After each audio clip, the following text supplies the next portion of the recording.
Welcome to episode 82 of the Dare to Dream podcast. My name is Vincent Van Patten, and today I am joined by Melissa Jennewein, who is the author of Shadowed Soul, Wandering to Find Your Inner Compass.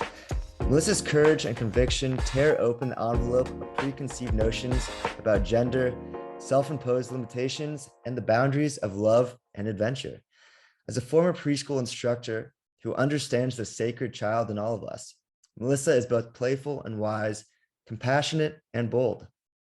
These traits play out well all over the world as she challenges herself and others, breaks some rules, and dances on the tightrope of possibility.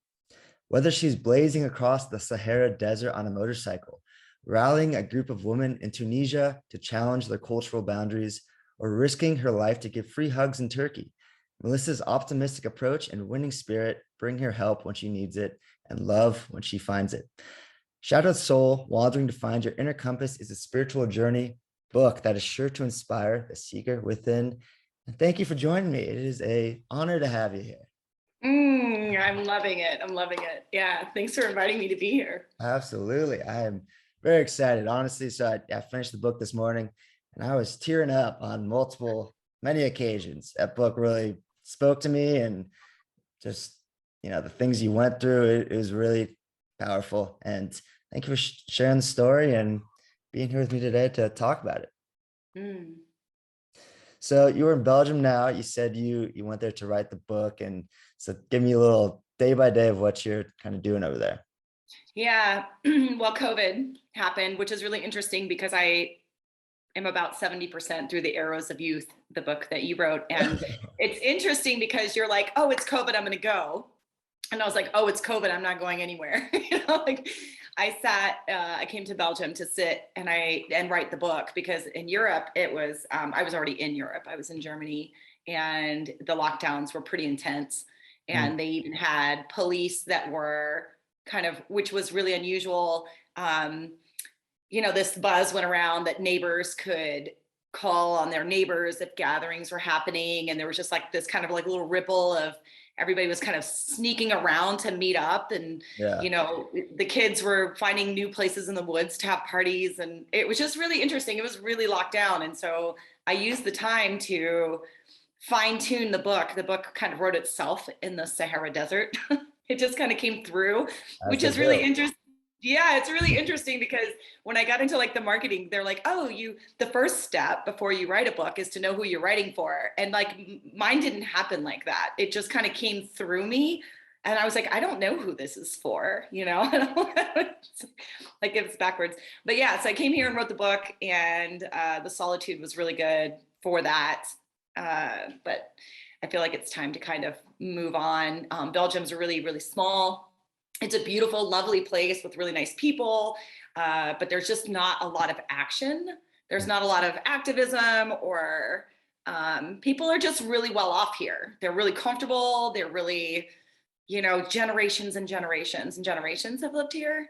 And yeah, they're just really comfortable in what they have and what they do. And I feel a breakout moment coming, after 8 years of traveling and then sitting all domesticated in a house for like a year and a half, I'm just like, oh my gosh, like I can't do it anymore. When did the book officially come out?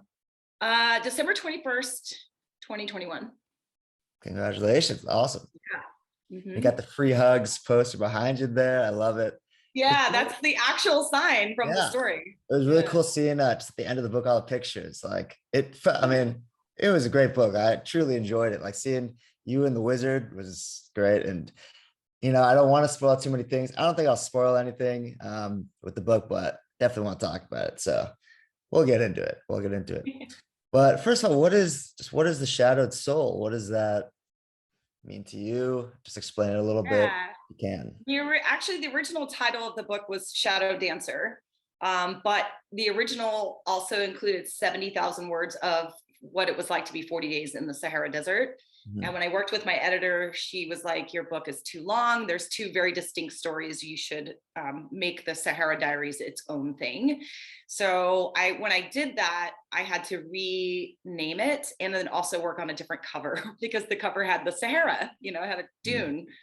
in it. And so yeah, I had to rework everything. Shadowed soul, I chose that name because the soul, maybe as you know, doesn't actually have a shadow, right? It's pure light. But I think that, at least for me, my conditioning was the shadow on there. These things, that these unconscious kind of belief systems that I had adopted through my experience in life, mostly when I was younger, truths that I said yes to unconsciously. I'm like, oh, somebody's like, oh, your voice isn't important. I'm like, yeah, you're right, it's not. Like 9 years old, like, oh, okay, I need to be quiet. Yeah. But unconsciously, just kind of like, oh, okay, and then not realizing that until later in life, when I didn't feel well, and I was like, I just don't feel good. Mhm. Like I feel like there's something misaligned inside of me, like there's something that's not in alignment. And so yeah, so I took off with my backpack to go figure that out. What I found like totally shocked me. I was like, holy crap, like I've got so much work to do. I had so many shadows. It was incredible, like when I met the wizard, and he's like, oh, you have these themes, authority and control, and food and sexuality and self-worth. And he's just like firing them off. And I'm like, wow, Yeah. like I didn't know it was that bad. Like, there's that much going on, turmoil going on inside of me? I had no idea. Yeah. So unpacking that's what the shadowed soul means to me, what meant to me, was unpacking that bag and seeing what was like behind those stories. And and it was just more of like uncovering the love really that was inside, that was just kind of repressed by these belief systems and these kind of truths, I guess I could call them, because they moved in my system, even if I wasn't aware of them at the time. But they appeared in my outer reality, like the ability, like I wasn't very comfortable working with people. I was very like fiercely independent. And I'm like, no, I got it. Like, I don't need your help. I got it. And that was one that was really a shadow that was really fun to unpack, because I was a very good giver, but I wasn't a very good receiver. And then once I learned how to receive, it was like this whole other world opened up for me. And that was really beautiful. So shadowed soul, yeah, it's unpacking the shadows that are kind of like hovering over the light that's already inside of you. It's kind of like, making the light brighter. So, and looking at those things so that your experience can be more harmonious and graceful. And while you're walking the earth, there's your connection is a little bit stronger, you're nicer, more compassionate to yourself, to other people. And I think that the world really kind of needs more of that. So I started with me, and I'm like, all right, let me get my shadows. Let me work with these guys, and so that I can make a more positive impact in my world and, everybody else's. Beautiful. And Yeah. for, many of us, I'm sure, want to travel, or maybe they don't, but many of us feel like we're kind of trapped in this, the routine and just societal pressures, everything that we're told we're supposed to be doing. How do we, if we don't, aren't courageous and can go on a world tour, how do we become aware of those kind of shadow personality traits in ourselves? And how do we begin to unpack that? That's a really good question. I have a friend that used to say to me, no matter where you go, there you are. Great book. Right. And I was like, yeah. But it's really true. You could actually do shadow work right where you are. You don't have to go around the world to do it. It definitely makes things more interesting, I think. When you're out, it's a little bit more intense. When you find yourself in a completely foreign land, you don't speak the language, you don't know what that food is that they're serving on the side of the road, you're not even sure how to get to where you're sleeping. This all makes things a little bit more heightened, but I think that no matter where you go, there you are. So you can start right at your house, the interactions with your parents, if you live with your parents, or your coworkers of where you work, or anybody that your postman, like anybody that you have interactions with, you can let them be your mirror into you. So you don't necessarily have to go anywhere. I think it's really the only thing is to get started is a willingness to start, like just to go, you know what, I want something different. Like, I feel like this is not it. This is not it. And that starts the investigation. And you can do that anywhere. You're like, I want to look closer, and investigate your life. Like, what's not working for you? Do you not feel healthy? Do you not feel connected to your community? Do you not, feel well in yourself? Do you have a spiritual practice? Do you even know what that is? These are all things that you can just start with. But yeah, you don't have to go around the world. But if you can, do it, because it's way, way interesting. The perspective that can be gained from going around the world, and the biggest thing that I learned was how we all, as humans, like, we all have the same real, like, deep desires. We want to be loved. We want to have sustenance. We want to have shelter. And that's pretty much it. Like, if we're fed and we're sheltered and we have love and community, we're good. And some places that those one or all of those things are missing, and that's, I think, creates discomfort in people. And it's a good place to start and looking how you feel connected. Yeah, For sure. 100% agree that, just from traveling like myself, just you realize that what we think is maybe so important in our culture and in different cultures, and then what other people think is so important in theirs, is you just learn that there are so many different ways of living, and underneath it all is just love. And we just want to feel community and friendship and connection with other people. And there's so much getting in the way of that, it seems, and just how to find ways to kind of break through that. And it does start with kind of, doing the work on yourself. And I think, like you're right. saying, just noticing, like beginning to notice how you act, how things make you feel. And if they don't make you feel good, that's when you start to go in and you start facing your fears. But yeah, with traveling, it's like every little thing you do is new, and it's immediate reaction. Like, do I like this? Do I not like this? How do I react with traveling with other people? And you learn so much about yourself just by being in foreign situations. It's amazing. Yeah, the world is a really good mirror. Tunisia was a really good mirror for me about how I felt about the goddess, right? Like, women in general, how women are treated in the world. I've never really thought about it until I was there. And then I saw these women who were very controlled. And it was like heartbreaking. I'm like, oh my goodness. And then the educators there, the few people that I interviewed, were saying, yeah, that's why we're a third world country. We don't let our women participate. That's why we have these problems. We don't have an equal society where everybody gets to, play in the game. We have this culture that says, no, it's like this. But I've noticed too, though, in recent times, that there's a lot of people wanting to break out. And I've also noticed that there's like younger people. I've met a lot of 18, 19-year-olds around that age who are just like completely unwilling to follow the status quo. Like, they come to Earth going, no, we're here to actually teach you something different. And I love it. I love the whole shift of pronouns to they. I'm just like, yes. When I was I had to have it explained. I came back from traveling and I heard the pronouns was new. So many things were new to me after 8 years of being gone. When I came back to America, that was one of them, the whole they. And it reminded me of a sociology class that I took a long time ago in college. And this 90-year-old woman was our teacher. And she sent us to a toy store. And she had us write papers on what we sell to children, right? Like, what are the girls' toys? What are the boys' toys? How do we start conditioning right from the moment a child is born? What toys do we give them? And I'm like, oh, this is really interesting. Let's go. Yeah, all right, let's go to the toy store and check it out. And then I was like, holy crap. Like, I never really, my awareness was just like, oh, they're toys. But I didn't realize the kind of agenda behind it. Like, this is what we're saying boys are, and this is what we're saying girls are.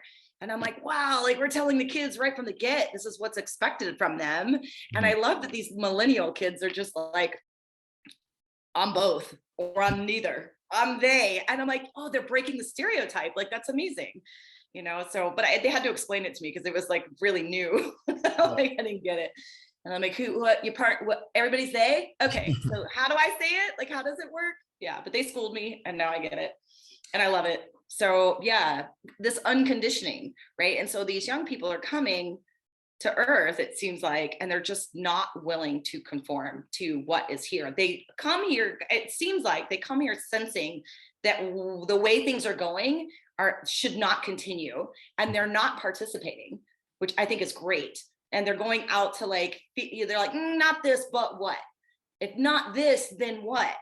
And so they're actively seeking a different way right from the beginning. And I really love that. I think that's overdue. I'm like, whoo, you guys are finally here. Like, come on.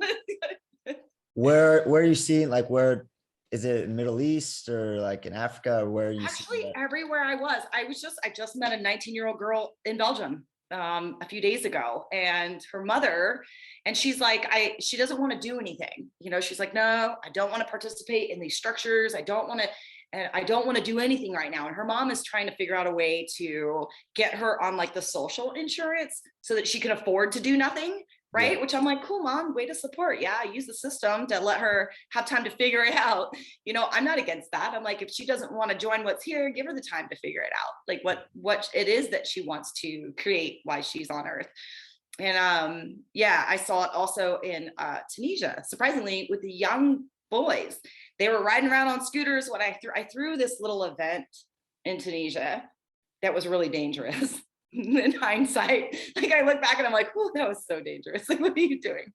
Where I went around town on a quad with a French guy, a guy that could speak French and Arabic. And I made these flyers, and I went to businesses and posted them up. And we were like, hey, everybody come to the souk, the town center, and we're all going to hang out and make soup and just hang out, and have soup. And it was really kind of like a big shock to the community. But what was interesting was young boys showed up, like 4 or 5, like kind of teenage boys came on their little mopeds and like sat down with the women. There was 12 women that sat outside. It had never happened in this village ever. It was just unheard of. And these young boys were like, yeah, we don't care about what these old people say. We want to hang out. Like, let's have some soup. Mm-hmm. And that was really interesting. I'm like, oh, this wouldn't have happened 20 years ago. The young men, because I know some men that are in their 40s that are in that town, and they won't let their sisters go out to the Sahara. They won't let their cousins. They still beat women, these older men. But the younger men are like, no thanks. So that's kind of like hopeful. I'm like, oh, okay, cool. These younger people are with it. Like, they're coming here to teach us stuff, Yeah. Or add to what we're already kind of figuring out. Yeah. For sure. I mean, yeah, I love that. Like, I mean, in the book, everything you're doing, like Tunisia and bringing people out into the desert. And it is like, I definitely noticed it too with the younger generations. And that's my generation of people just around the world who aren't subscribing to these just ancient ways of being that just clearly, I mean, I don't know how to say delicately, but like clearly are wrong and just outdated. And it's like, I think there is like a new kind of consciousness that's coming to all of our awareness of both like the divine feminine and masculine coming together. And that's something that we all should strive to embody further. I definitely do. Like, I love women. I love men. I love all people. And there is like, it just doesn't make sense how there's still parts of the world that are still living that way. But when you go, even in Europe too, and just talk with younger people and older people, I think that kind of that boundary that is put up, that's like so subscribed to an old system, is just a lack of love, right? It's like the young people want community, they want to feel it, and they don't want, like you're saying, they don't want to go about life in this way where it's just built on hatred and like separation, isn't it? Separation, and putting our faith in something that, I mean, we have to have faith in ways, but heaven on earth, as opposed to wait for something afterwards. It is complex, but I'm definitely feeling that as well. That younger generation is fed up with it and just doesn't make sense. Yeah. And I think it's really good. And I mean, we look at the earth is already responding, right, with natural disasters and viruses and things like that. There's too many humans that are not careful and they're not conscious. And the earth is like, it's like a dog with like too many fleas, and it's like, it's got to get rid of some of those so the fleas don't devour it and kill it. A dog can die from too many fleas, right? My dog almost died from too many fleas when I found him. Not since I had him. When I found him, He was almost dead from flea bites. Yeah. And that reminds me of like the earth and like humans, we haven't, and it's not actually that old for America, right? It's not that old. I mean, it's only been the last 100 years that this increase in kind of raping of the earth has been happening. It's like the last 100 years and yeah, but it's happened so quickly. Just 50 years alone, we've depleted so much of the earth with our industrial age, Right. and we're running out of resources because we haven't learned collectively how to care and how things are in balance. We took from nature and then used it to our own advantage instead of watching how nature operates and staying in harmony with that. And I think that's why shadow work is so important to me, because I really feel like if we don't start with ourselves, like if we don't heal ourselves, it's not the earth that needs healing. We need healing so that we can care for the earth, but it's a struggle. Shadow work is not easy. It's especially challenging, I think, if you are really in a rut, like if you're in a situation where you're living hand to mouth, your needs aren't really met. You don't come from a loving family that will support you, where you can just go and sit back for a year and digest and reflect. When you're living like hand to mouth, which is, I can only really speak for Americans because I know that country more than any other one, but and you're raising yourself single parent, like when do you find time for that? Right? Like and that's the work, it can be really heavy. And so how do you still feed yourself and take care of your family, but also work on you, if you're in this hamster wheel and you're just, day by day, how do you get out of that? And that's why I feel really blessed that I had the opportunity to just pack a backpack and go and just see and really tap into my intuition and let the world kind of lead me. I don't think everybody gets that opportunity so easily. And I can't even imagine if I was like a single parent or living, paycheck to paycheck. Like there's no way that I could have done that kind of amount of inner work if I was also doing these other things. For sure. Because I literally took an entire 7 years to just do inner work. Like, that was it. Volunteer, inner work, volunteer, inner work. That's it. That's all that I did. And it was a lot. And so I'm like, oh my gosh, like if I had all of these other things that most people have, like how long would that have to actually taken? If I had a family and I was a single parent, and I didn't have 7 years straight to just work on myself, how long would it take? 15 years, 20 years? If I had to divide my time and not have it. So yeah, it's tough, man. I don't know. For sure. No, it's like, I don't know if you know Sadhguru, just like a guru, spiritual teacher, author. Inner Engineering is a great book by him. And it just says, like, if you're starving, that's the only thing you care about. Like, and that's much of the world is just trying to figure out how to eat. And it really is a luxury to start thinking about, like, how can I, and like Homo Deus, I don't know if you know, Yuval Noah Harari.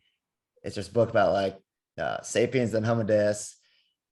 It's a couple of my favorite books about like our new kind of problem is happiness. Like, how do we be happy, which is a luxury that we haven't had for the last millions of years. Like, we're just starting to like, okay, now that we have our needs met, in theory, like much of the world, modern world, but like, how do we actually be happy now? And then, so from like me and you, it is a luxury, obviously, that we can actually do these things, and because so many people can't. But I think the only way to really take advantage of that, I guess, and use it is to do it, not be guilty, give back in ways you can, share your experience with the world, because we need more people who are sharing these sorts of things. So, well, so for your journey, just like logistically speaking, because 8 years that's incredible. You're gone and on these amazing adventures. How did you do it? Like, did you have like jobs interspersed? I know you were getting money and stuff, but if you're willing to share, you don't have to. Yeah. No, that's the number one question I get. People are like, how did you afford to do that? Yeah. And the truth is, my faith was so strong that it was possible. I literally got it tattooed on my arm to remind me. My faith was so strong that I would be cared for that I didn't worry about that. I didn't plan. I didn't think. I wasn't like, oh, I have, because when I decided to do this, I think I put it in the book, I only had $300. Like it was not like nothing left. But a really crazy dream. And I'm like, I'm going to do this. It's going to work out. And what I did was I went out into the world in service. So I went on workaway.info and I decided to spend my time volunteering, and not only to reduce travel costs, but also to really get connected to the world. Like I wanted to work with the world. I didn't want to just go see it and take like Instagram pictures like, wow, look at this, look at that. That's already there. Yeah. I wanted to join communities. I wanted to see how they interacted, how they taught their children, how they did meals together, just kind of get the feeling of the community. And so that's how I did it. But another thing that was really interesting that happened that I was not expecting was the kind of increase in my intuition. Like I just knew when it was time to go, I just knew. And I had I had this hammock, and I would get in my hammock and I would like just, right.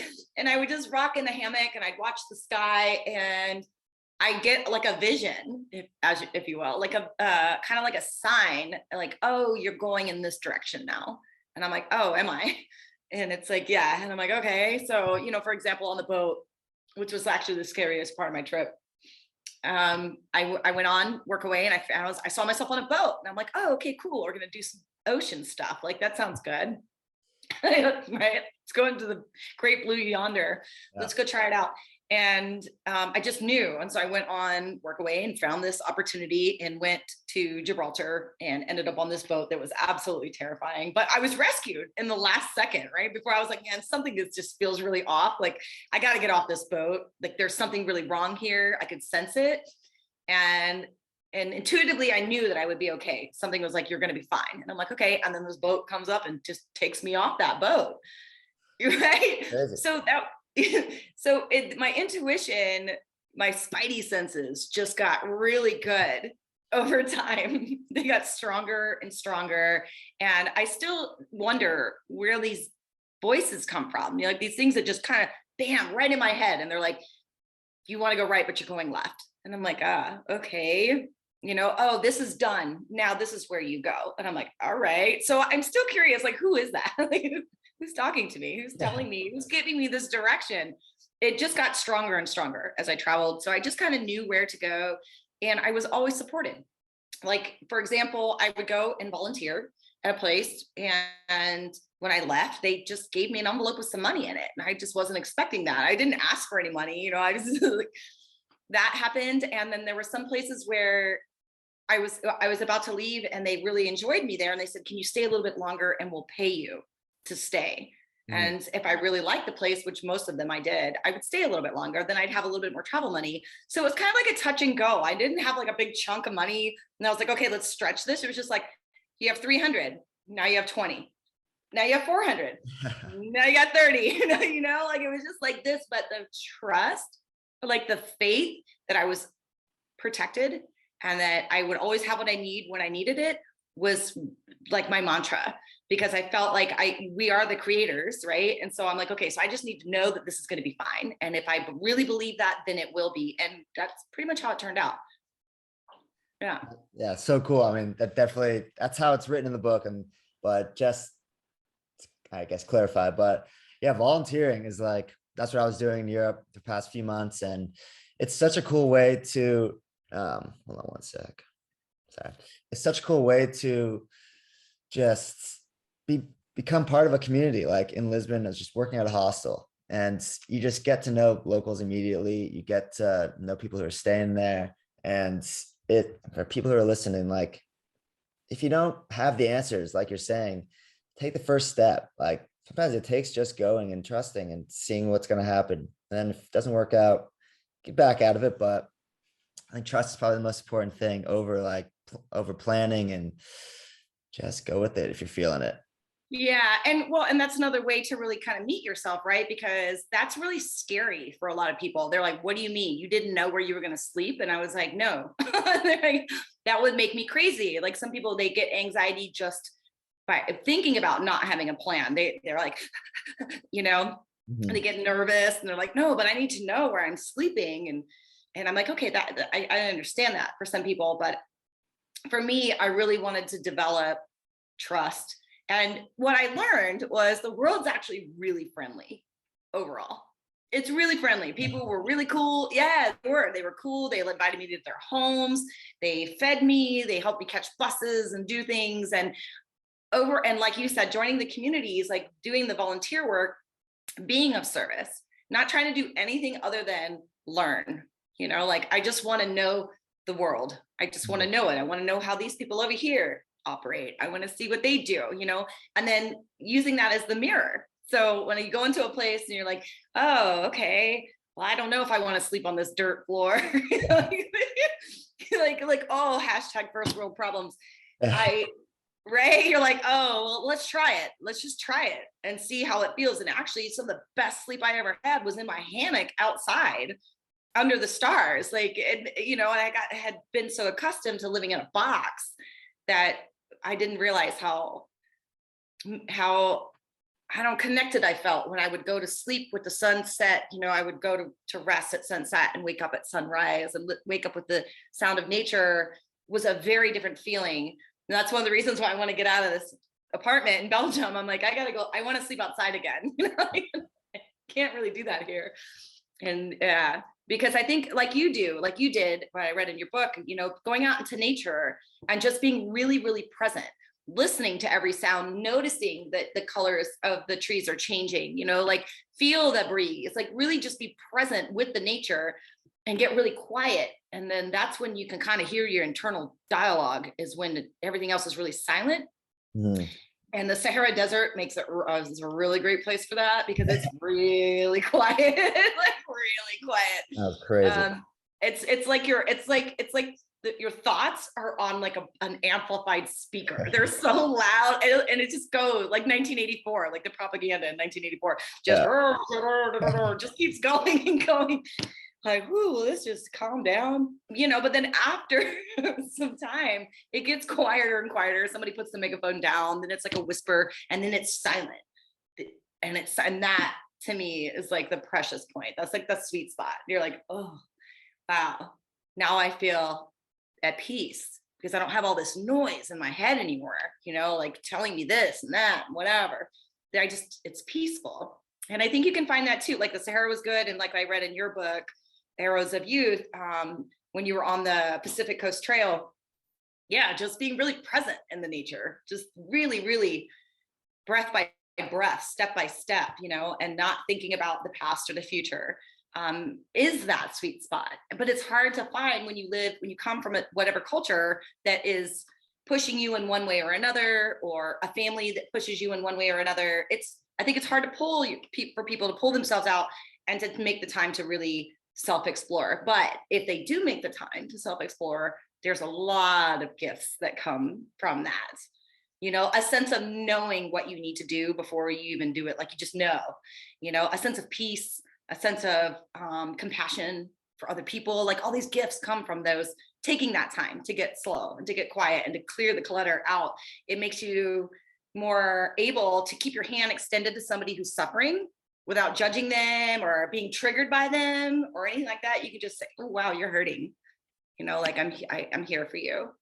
And the world kind of taught me that too, with the volunteer stuff. Like I wrote about it in one of the places I volunteered at. The family, they saw me broken. I was broken, like just really crushed. And they kept their hand out to me. They weren't like, oh my gosh, this girl's like losing her shit in our house. Like she needs to go. They were like, wow, you're really hurting. Can we help you? And they didn't even know me. Mm-hmm. I had just arrived at their house like 3 days before. And the world can be very compassionate. People can be really kind and help. I think that's another really important thing to do. Like if you're going to do shadow work, is to imagine that you have support, because support is really helpful.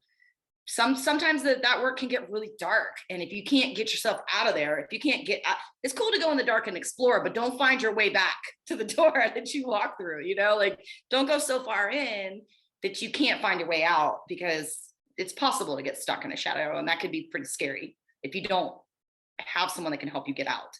Mm-hmm. Yeah. I mean, that was definitely, just think back to the book. Like that was part where I was emotional. I was tearing up when you were with the family and just kind of just spilled out your heart about what you were feeling with Harley. And yeah, that like I definitely realized that too. People are more compassionate, more willing to help, and just kinder out there than we believe. And because when we just have a big picture of what people are when you travel and just everything you hear, it's the world can be a dark place, it could seem. And I guess we're coming to the end of our time here. I thought we had more, but what just gives you hope? Like, this world is changing a lot, and sometimes it can be depressing. Like, how are we going to move out of this? How do we move forward? How do I just go about my daily life with a smile despite what's happening? Okay, this is going to sound kind of dark, but I listened to this Joe Rogan and Elon Musk interview. And Elon Musk was being interviewed about AI tech, right? And he said to Joe Rogan that he's adopted a little bit of a fatalistic attitude after warning about AI tech and not people not listening, and they're just kind of advancing really quickly. And he said, I've adopted a little bit of a fatalistic approach. And Joe Rogan's like, does that mean you essentially gave up some of your hope in order to, kind of tolerate what's going on? And he was like, yeah. And I hate to say it, but part of me did that too. It was just like, oh, some things are shit, like they just are. That's just the way it is. Adopting a little bit of a fatalistic approach, just being like, this is, in some ways, this is what is, but I think that's part of it. That was reducing a little bit of my hope. But the part that where I keep the hope is actually in the younger people. And it's wanting to connect with them and see what they're here to teach us. And then also share what I've learned with them, so if they're struggling and they're like, I just don't fit in here, like, oh, I get you. Let's walk out together, let's go together. Let's walk out together.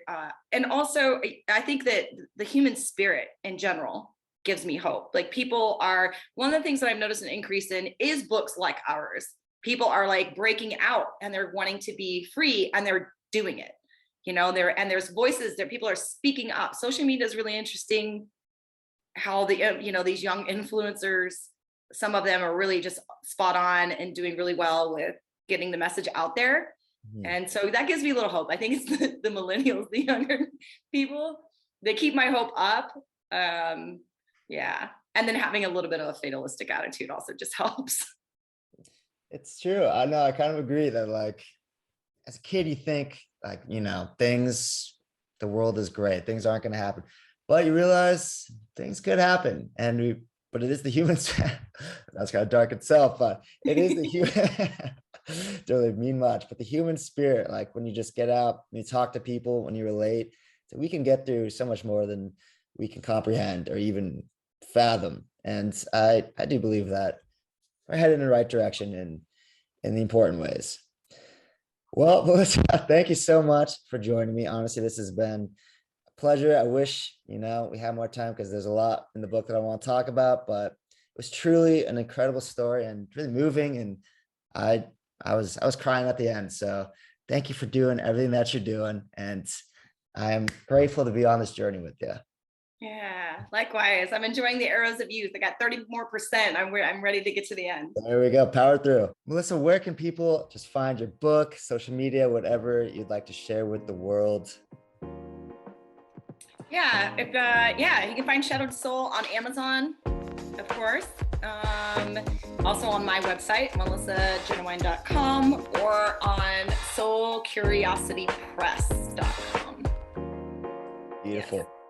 Well, thank you again for joining, and thank you everybody for listening. Hope you enjoyed this episode and love you all.